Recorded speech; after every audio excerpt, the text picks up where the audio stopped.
A lot of drama in the political world. We're joined now by the, in effect, Republican nominee, Donald Trump, who joins us by phone. Mr. Trump, you there?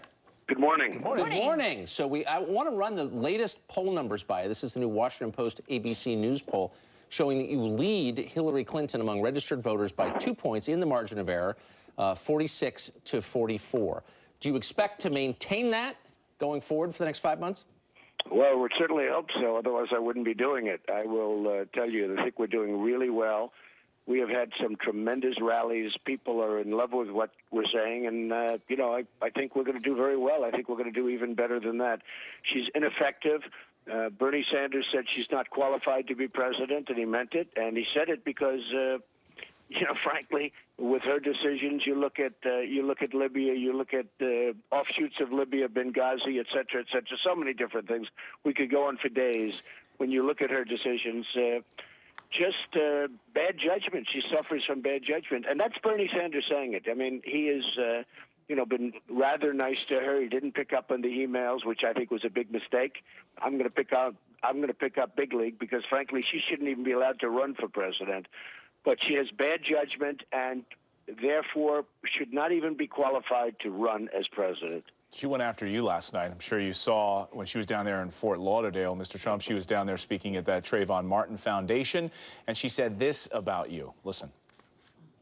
Donald Trump said that in his very first hour as president, heaven forbid, he would overturn President Obama's actions to strengthen background checks. He said that also on his first day in office, he'd mandate that every school in America allow guns in classrooms. Every school, he said. That's no way to keep us safe. If you want to imagine what Trump's America will look like, picture more kids at risk of violence and bigotry. Picture more anger and fear. Wow. Those are harsh words. She says Trump's America will picture more kids at risk with violence and bigotry. What do you say to that? Well, first of all, they're just words. She reads off a teleprompter. You notice she's reading off a teleprompter. She always does. She really doesn't have her own words. And she talked about guns in classrooms. I don't want to have guns in classrooms, although in some cases teachers should have guns in classrooms, frankly, because teachers are, things that are going on in our schools are unbelievable. You look at some of our schools, unbelievable what's going on. But I'm not advocating guns in classroom. But remember, in some cases, and a lot of people have made this case, teachers should be able to have guns. Trained teachers should be able to have guns in classrooms. As far as bigotry, our country right now has never been so divided as it is right now. We have a president who's a total divider, and Hillary is weak. She's a weak person, and she's not going to be a president that will be. It'll be 4 more years, and probably 4 more years even worse than what we've been going through. Mr. Trump, some would say that the Republican Party is the one that is very divided, but this NRA endorsement, is this a sign that the Republican Party is starting to rally behind you?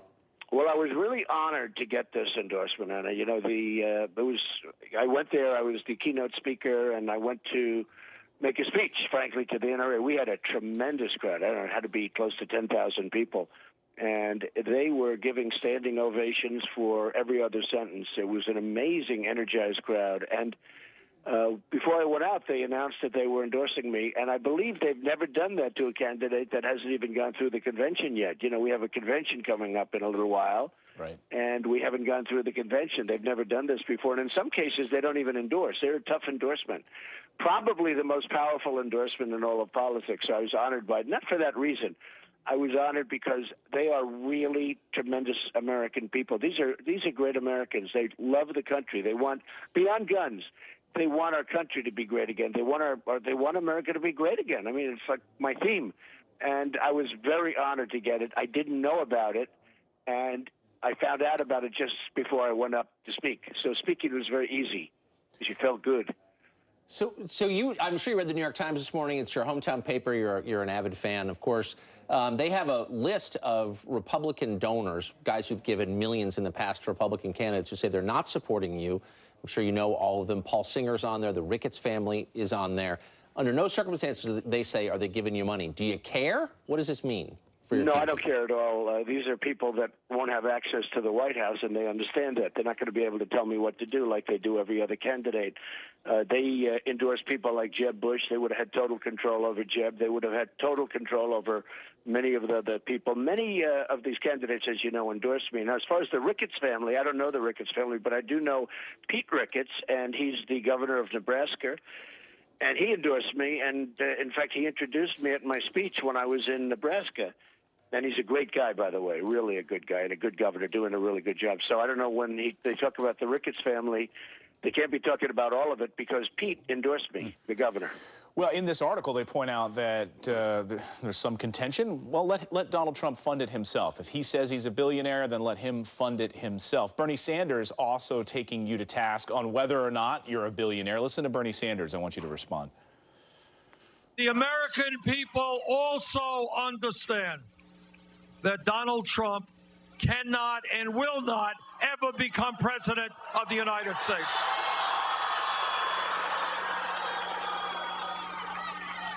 And it's not just that Trump, a billionaire, or at least he tells us he's a billionaire, who knows? He's probably as broke as everybody else is, but he doesn't often tell the truth. So your response to that, you know, and in this piece, they point out $1.2 billion spent by the Republican Party in 2012 for Mitt Romney. Of course, we know where that ended up. Are you prepared to self-fund all the way to that amount of money? Well, what I have done is that, and what I always said is that I would self-fund through the primaries and then make a decision. And I have. I've spent about $50 million of cash and funded entirely, other than the small donations, through the primaries. Now I'm helping the Republican Party through the our RGA, through a lot of different groups actually, but we're helping the Republican Party and we're getting it funded, and we're dealing with Reince Priebus and everyone else. And I'm going to be investing a lot of money. I'm going to be putting in a lot of my own money, a tremendous amount of my own money actually, in the race. But I'm also helping other people get money. I'm helping governors. I'm helping senators. I'm helping other people in the race. And I think we're doing very well, I must tell you. Now, I don't need the money that these people put in. I don't even know most of these people. And what they should do, it's the New York Times, what they should do is talk about the unification that's taking place in the Republican Party. Because if you look at what's happening, I mean, you know, the RNC, as an example, is with us. So many different groups are with us, and so many different people are with us. But now senators are coming out, congressmen are coming out.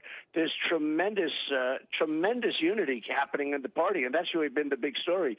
So I was not really surprised because it's in the New York Times. I call it the failing New York Times. It's a failing newspaper. I don't see how it continues on much longer, frankly, because you take a look at the economics of that newspaper. But when you look at what the New York Times wrote, they only wrote the negative. They had some of these people that will not have access to me. They're not going to have any control. That they are people that want to put up money, and if they're in the coal industry or if they're in any industry, they want to have access. They want to have total access.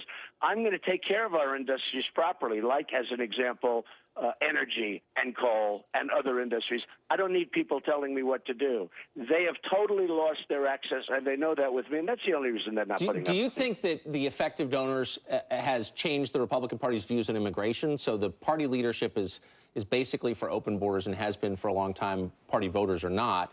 Do you think that's because big donors on the Republican side are for more immigration? You know, I think you have two views on it. I'm for very strong borders. I'm for the wall. I'm for a lot of things. And Mexico will pay for the wall, by the way, just in case you had any question, without doubt. But I am for strong borders. I'm also for people coming into the country. Lots of people coming into the country, but they're going to come in legally. But a lot of the people that you're mentioning, the donors, don't want that. They want people to come in for other reasons. I mean, you have to ask them what their reasons are. But I don't think that's the primary reason. I think the reason is they have no control over me. I'm going to do what's right for the country. They have absolutely no control. As far as wealth is concerned, I borrowed $1 million. The company's worth more than $10 billion. I filed my papers about a week ago, and everybody is amazed at the numbers. I'm very liquid. Now, to to finance $1 billion, I'd have to sell a building. I'd have to do something, like that. Will I do that? I could. I have the option of doing it. I also have a lot of cash and a lot of cash flow. But would I do that? I don't know. I have the option of doing it. But I'm raising money for the RNC. I'm raising money for other Republican groups. Yeah. I'm raising money for people running for the Senate and for people running for Congress. I'm raising a lot of money for other people. Also included in RNC, we're going to work together. And they have a great network. They built a great network, which we need. They built over years. They built a network in cities and in states throughout the country. You can't do that in a period of 2 or 3 weeks. We have to start right away. So I'm raising a lot of money for a lot of people that are running as Republicans, and I would much prefer, if I win, getting in there and having a Senate and having Congress where we have the majority. And right now, it's going to be some close races. Mr. Trump, do you have any plans to try to woo Bernie Sanders supporters who are fed up with the system as Bernie Sanders is declaring war on Debbie Wasserman Schultz, and some of his supporters are trying to get her to step down, saying that the system is rigged? Similar, it's a talking point that you used against the Republican Party before you became the presumptive nominee. Just people who are fed up with politics as usual. Are you going to try to woo them to your side? Well, I hear and I look at polls, and I hear a lot of those people are coming with us.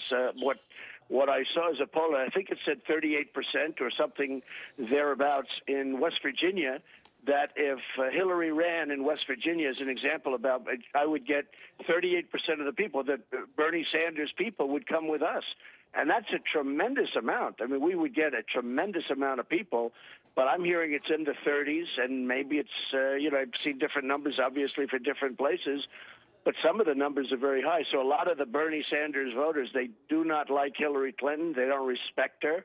They think she's Crooked Hillary, as I call her. She is Crooked Hillary. You just have to look at her record. But a lot of those people would come with me because, one thing I will say, Bernie Sanders and I'm no fan of Bernie Sanders, but he's right about one thing, trade agreements. Yeah. We have the worst trade agreements in any country I've never seen anything like it. They're incompetently done. And by the way, many of them are done for the donors that don't want to support me, just so you understand. Well, So those people would come with me, but I'd make great trade agreements. Bernie can't. Mr. Trump, great to have you here on the show on this Sunday morning. Thanks for taking some time out. Okay, thank you very much.